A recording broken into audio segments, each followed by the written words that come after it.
Olá! Como comentei no final da aula sobre a Teoria Geral dos Direitos Fundamentais, a conquista de direitos foi gradual. Progressiva foi a sua incorporação nos textos constitucionais. Entretanto, mais importante do que declarar direitos e assegurar a sua fruição, deste modo, a aula de hoje compreende os mecanismos previstos na Constituição Federal para a salvaguarda dos direitos fundamentais. Apenas para deixar bem claro, no direito nunca há apenas uma saída jurídica e processual para a tutela de bens jurídicos relevantes. Da mesma forma, quando tratamos dos direitos fundamentais. Assim, nesta aula, não podemos e nem poderíamos abordar todo o universo processual de defesa dos direitos fundamentais. Abordaremos, no módulo de Direito Constitucional Aplicado, apenas os mecanismos constitucionais de garantia dos direitos fundamentais. A Constituição, ao estabelecer princípios e positivar valores jurídicos, atribui aos indivíduos direitos, que por terem certo grau de abstração, estão sujeitos a diversos graus de concretização e às condições fáticas e jurídicas. Isto nós já vimos. Já a situação decorrente de uma garantia é diferente, pois é meio de defesa de um direito, modo de tornar esse direito eficaz. A garantia se coloca diante do direito, não podendo ser com ele confundida. Portanto, há grave impropriedade em se estabelecer como sinônimas as ideias de não preservar uma garantia e inexistência de um direito. A garantia é justamente acionada quando houver violação de um direito. No texto constitucional, as disposições declaratórias estabelecem a existência de direitos e as disposições assecuratórias limitam o poder, protegendo e garantindo o direito. É seguindo este raciocínio que se pode concluir que nada valeriam os direitos ou as declarações de direitos se não houvesse as garantias constitucionais para fazer reais e efetivos esses direitos. Para melhor compreender esse assunto, continue me acompanhando. O universo das garantias é grande no ordenamento jurídico, de maneira que podemos dividi-las em dois grupos: as garantias gerais e as garantias constitucionais. Como você pode perceber, as garantias podem ser divididas em dois grupos: as garantias gerais e as garantias constitucionais. As garantias gerais asseguram a existência e a efetividade dos direitos fundamentais e compreendem as organizações econômico-sociais, culturais, bem como políticas, que favorecem o exercício dos direitos fundamentais. Por outro lado, as garantias constitucionais são determinações e procedimentos em que a própria Constituição protege a observância ou reintegração dos direitos fundamentais. As garantias constitucionais estão previstas em um dispositivo genérico que prevê a tutela jurisdicional efetiva, visando a proteção da dignidade humana.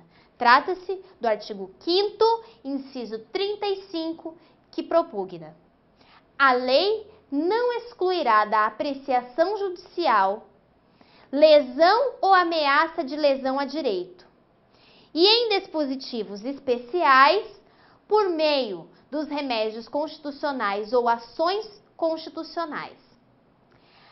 Tais ações diferem das ações de controle de constitucionalidade e não podem e não são considerados remédios constitucionais, já que servem para fazer uma análise da adequação formal ou material da lei infraconstitucional em relação à Constituição. Isso nós já vimos em aulas anteriores. A fim de se assegurar a supremacia da Constituição. Mas quais são as garantias constitucionais especiais, então? Acompanhe.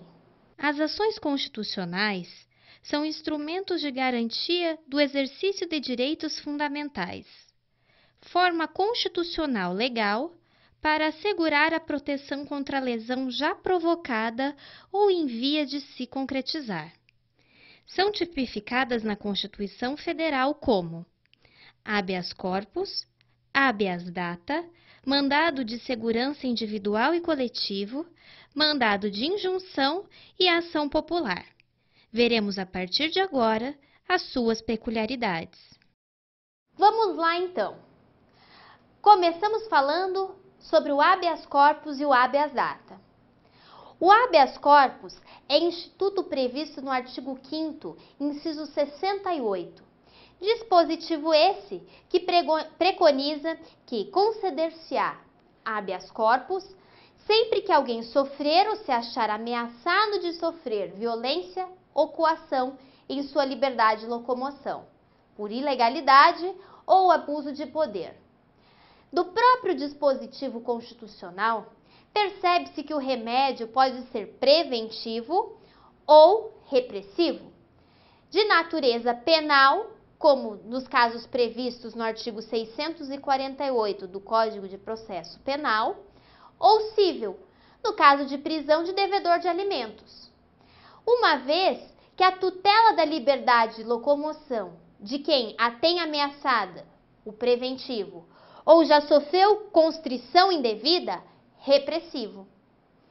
Veja que a liberdade de locomoção envolve a garantia constitucional de ir, vir e permanecer em determinado local. E é cabível habeas corpus para sua proteção, todas as vezes que o indivíduo sofra violência, coação ilegal ou abuso de poder. Normalmente, a ilegalidade ou abuso de poder ocorre por atos do poder público, o que não afasta na eventualidade de se admitir casos de coação ilegal praticada por particular. O exemplo que a doutrina nos traz é o marido que interna a esposa num hospital psiquiátrico por mera vingança, ou o dono de hotel que prende um hóspede por não ter pago a conta. O habeas data, por sua vez, tem como objetivo assegurar o reconhecimento e o conhecimento de informações pessoais e retificar informações constantes de bancos de dados ou ainda a complementação de informações. Trata-se, frise-se, de um remédio constitucional personalíssimo, previsto no artigo 5º, inciso 72 da nossa Constituição. Já que o texto constitucional é claro quanto à proteção da figura do impetrante, no que se refere às suas informações constantes de órgãos governamentais ou em bancos de dados públicos de administração privada, como órgãos de proteção ao crédito e listagens de mala direta. Muito se questionou, a partir da edição da Lei de Acesso à Informação, regulamentada por um decreto-lei em 2012, se o Instituto do habeas data cairia em desuso, uma vez que a lei tentou estabelecer, por influência da Comissão da Verdade, instituída dentro do Congresso Nacional, um procedimento simplificado e administrativo para a obtenção de informações governamentais em geral. O que se pode observar é que, embora pouco utilizado, o habeas data ainda conserva sua funcionalidade para assegurar judicialmente acesso a informações relativas à pessoa do impetrante e a retificação de seus dados pessoais. E o mandado de segurança? Você o compreende bem? De qualquer forma, vamos dar uma aprofundada neste tema? As peculiaridades do mandado de segurança individual e coletivo, enquanto remédio constitucional para a garantia de direito fundamental líquido e certo, que não seja protegido pelas demais ações. O mandado de segurança é uma ação constitucional de natureza civil, com o objetivo de tutelar os direitos subjetivos ameaçados ou violados pelas autoridades públicas ou no exercício de uma função pública, que não podem ser protegidos pelo habeas data ou pelo habeas corpus. Possui, portanto, o âmbito de abrangência chamado residual, no que se refere aos direitos fundamentais que visa proteger. Está previsto na Constituição, no artigo 5º, inciso 69, e é regulamentado pela Lei 12.016 de 2009, que assim disciplina: conceder-se-á mandado de segurança para proteger direito líquido e certo, não amparado por habeas corpus ou habeas data. Quando o responsável pela ilegalidade ou abuso de poder for autoridade pública ou agente de pessoa jurídica no exercício de atribuições do poder público, abrange a invalidação de atos de autoridade ou a supressão de efeitos da omissão administrativa, que geram lesão a direito líquido e certo. O ato de autoridade, portanto, pode ser ilegal, quando o agente está vinculado a uma determinada normatização e descumpre, ou praticado com abuso de poder, quando extrapola o poder discricionário. Importante frisar: possui o mandado de segurança um procedimento especial, mais sucinto, não apresentando oportunidade para dilação probatória, razão pela qual o direito fundamental a ser protegido deve ser líquido e certo, no sentido de ser provado de plano, no ato da impetração da medida, por meio de documentos ou que é reconhecido pela autoridade coatora. O mandado de segurança poderá ser individual ou coletivo. O individual é impetrado por qualquer pessoa física, nacional, estrangeira, pessoa física ou jurídica, na defesa dos seus direitos, ao passo que o coletivo só pode ser movido por partido político com representação no Congresso Nacional, por organização sindical, entidade de classe, associação legalmente constituída e em funcionamento há pelo menos um ano, em defesa, claro, dos interesses de seus membros ou associados. E o seu objeto é específico: é a preservação ou a reparação de interesses transindividuais. Mandado de injunção. Constituição, em seu artigo 5º, inciso 71, e ação popular, Constituição, artigo 5º, inciso 73.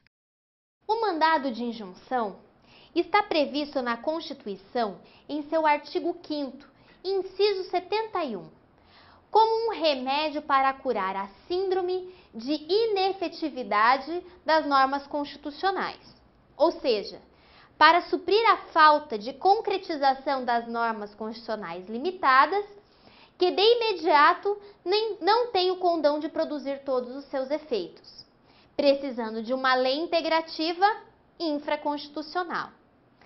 A decisão do mandado de injunção tem natureza mandamental e visa fazer com que a autoridade impetrada expeça a norma regulamentadora e possibilite ao impetrante exercer o seu direito ou liberdade constitucional e usufrua, por consequência, dos direitos inerentes à nacionalidade, soberania, cidadania.